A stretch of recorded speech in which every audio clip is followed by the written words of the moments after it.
नमस्ते सुमहामाये, श्रीपीठे सूरपूजिते, शंखचक्र गदा हस्ते, महालक्ष्मी नमोस्तुते। नमस्कार भक्तांनो, बघा 1 ऑक्टोबर 2025 वार बुधवार। आपल्या सगळ्यांनाच माहिती आहे की आज शारदीय नवरात्र उत्सवातील अत्यंत महत्त्वाची आणि सर्वात मोठी तिथी आहे। बघाच महानवमी। नवरात्रात 9 दिवसांना जितके महत्त्व दिले जाते त्यापेक्षाही जास्त महत्त्व हे अष्टमी आणि नवमीला दिले जाते। आज शेवटची तिथी आहे। माता लक्ष्मीला प्रसन्न करण्यासाठी, नवदुर्गाच्या पूजनासाठी आणि आपल्या कुलदेवीची कृपा प्राप्त करून घेण्यासाठी बघा शेवटची संधी आहे। आज या व्हिडिओमध्ये मी तुम्हाला याच नवमीला करावायची एक सर्वात प्रभावी उच्च कोटीची सेवा सांगणार आहे।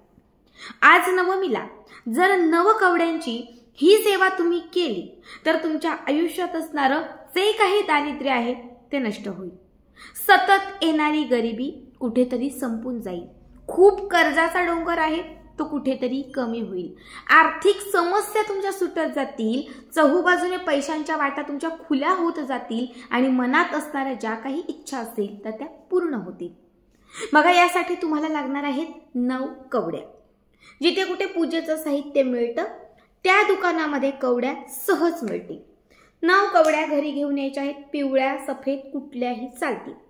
ज्या कवड्या आपण घरी आणलेल्या आहेत ते एका प्लेटमध्ये, एका ताम्हणात तुम्हाला ठेवायच्या आहेत। सगळ्यात पहिले 9 चमचे पाणी तुम्हाला त्याच्यावर घालायचं आहे।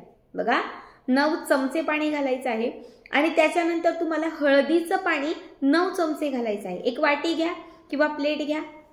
समजा अशी छोटी प्लेट घेतली, त्याच्यामध्ये पाणी घाला आणि थोडी हळद घाला। आता सगळ्यात पहिले साधं पाणी 9 चमचे घातल्यानंतर हळदीचं पाणी 9 चमचे घालायचे, पुन्हा साधं पाणी 9 चमचे घालायचं आहे आणि त्याच्यानंतर या ज्या कवड्या आहेत त्या स्वच्छ धुवून तुम्हाला पुसायच्या आहेत। ठीक आहे। लाल रंगाचं एक छान कापड घ्यायचं। आपल्या देवघराच्या ते समोर एखादा पाट ठेवा, चौरंग ठेवा। देवघरात जर जागा असेल तर देवघरामध्ये असं छान कापड ठेवा आणि या कापडावरती लाईनीत 1 2 3 4 5 6 असं लाईनीत, नाही मावल्या तर मग त्याच्या खाली जशा शक्य तशा या 9 कवड्या लाईनीत त्या लाल कापडावर ठेवा। ठीक आहे। आता प्रत्येक कवडीला हळदी कुंकू अर्पण करायचं। प्रत्येक कवडीच्या समोर अक्षदा अर्पण करायच्या।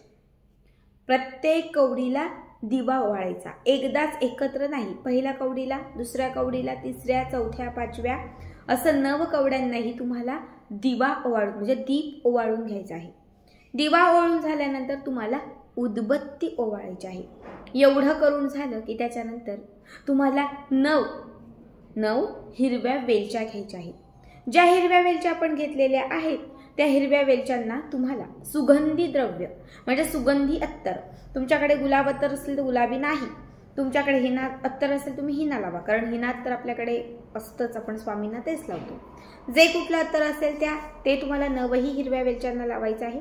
आता सगळ्यात पहिली हिरवी वेलची आपल्या हातात घ्यायची, आपली इच्छा त्यामध्ये व्यक्त करायची आणि माता लक्ष्मीचं जे कनकधारा स्तोत्र आहे त्याचे पठण करायचे। ज्या लोकांना अजूनही कनकधारा स्तोत्र येत नाही, बघा कनकधारा स्तोत्र हे लक्ष्मी प्राप्तीसाठी खूप प्रभावी मानलं जातं।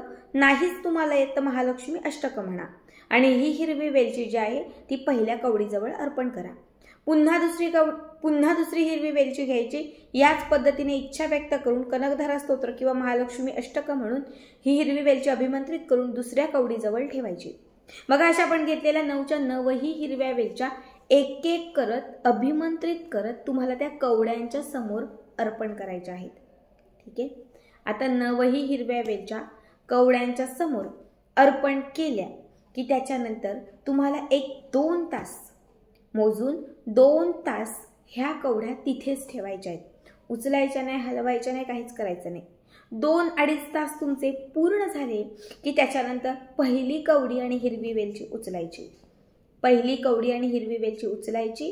जिथे तुळशीचं रोप असेल, आपल्या प्रत्येकाच्या घरात दारात तुळशी असते, जरी फ्लॅटमध्ये असतो तरी आपण कुंडीमध्ये तुळशी लावतो, तर तिथे जायचं। थोडंसं तुळशीच्या बुडाजवळ असणारी माती बाजूला करायची आणि त्या मातीमध्ये ही कवडी आणि हिरवी वेलची दाबायची आणि त्या कवडीच्या वरती जिथे तुम्ही दाबली आहे तिथे त्याच्यावरती तुपाचा किंवा तेलाचा दिवा लावायचा। बघा कधीच तुम्हाला अपयश येणार नाही. बाहेर असणारी जी निगेटिव्हिटी, नकारात्मकता आहे ती तुमच्या घराला कधी स्पर्शही करणार नाही. आता दुसरी कवडी उचलायची. ही दुसरी कवडी जी आहे ती एका लाल कापडात किंवा लाल फडक्यात बांधायची आणि आपल्या तिजोरीत, आपल्या कपाटात ठेवायची. ठीक आहे. त्याच्यानंतर तिसरी कवडी उचलायची. आपल्या घरातील जो कर्ता पुरुष असेल, समजा माझे पती कमावते किंवा माझी मुलं कमावते किंवा मी स्वतः कमावते, माझे दीर कमावते आहेत, जे लोक तुमच्या घरात कर्ते आहेत, कमावते आहेत, मोठे आहेत, तर ही तिसरी कवडी आणि हिरवी वेलची त्या व्यक्तीच्या सोबत त्याला ठेवायला सांगायची. त्याच्यानंतर चौथी कवडी उचलायची आणि ही चौथी कवडी पुन्हा एका लाल कापडात किंवा हिरव्या कापडात, सफेद कपडात किंवा पिवळ्या कापडात बांधायची आणि आपल्या घराच्या मुख्य प्रवेशद्वाराला लावायची. बघा घरात येणारा प्रत्येक व्यक्ती पॉझिटिव्हिटीने किंवा चांगल्याच विचाराने येतो असं नाही. बऱ्याच वेळा काय होतं, काही लोक दारात पाय देतात आणि आपल्या घरातलं सगळं बघून म्हणजे आपण म्हणतो ना की जळतात. हिने इतकं कसं केलं, हिच्याकडे इतकं कुठून आलं, मनात एक निगेटिव्हिटी तयार होते आणि ती निगेटिव्हिटी जर त्याने आपल्या घरात पसरवली तर आपल्या घरात त्रास व्हायला सुरुवात होतो. पण जेव्हा ही अभिमंत्रित केलेली कवडी तुम्ही घराच्या मुख्य प्रवेशद्वाराला लावाल तेव्हा कोणी कुठल्याही विचाराने घरात येऊ दे, काहीच परिणाम होणार नाही. घरात फक्त पॉझिटिव्हिटी येईल, कितीही निगेटिव्हिटी असेल ती घराच्या बाहेर चालली जाईल. आता जी पाचवी कवडी आहे ही कवडी तुम्हाला तुमच्या स्वतःच्या जवळ, तुम्ही हा उपाय करताय तर ही पाचवी कवडी तुम्हाला तुमच्या पर्समध्ये, तुमच्या पाकिटात, पैशांच्या पाकिटात किंवा तुमच्या जवळ ठेवायची आहे.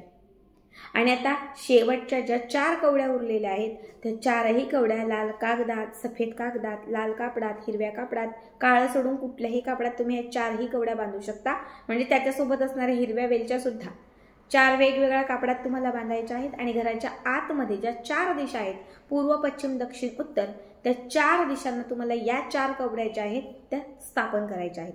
म्हणजे त्या 4 दिशांना या कवड्या तुम्हाला ठेवायच्या आहेत. आता किती दिवस ताई ठेवायच्या आहेत तर ते तुमच्यावर आहे.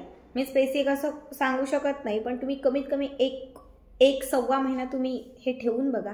सव्वा महिन्यामध्ये तुम्हाला जो काही त्रास असेल, बाधांचा असेल, तो निघून जाईल. सतत येणारी जी काही नकारात्मकता आहे ती दूर होईल. सतत कुणाशी क्लेश होत असेल ते कमी होईल. सतत येणारं जे काही आजारपण आहे ते थांबेल. जिथे बरकत नव्हती, यश नव्हतं, तर ते सगळं कुठेतरी तुमचं कमी होत जाईल. खूप साधा सोपा उपाय आहे. जर आज नवमीला हा 9 कवड्यांचा उपाय केला तर भाग्योदय झाल्याशिवाय राहणार नाही.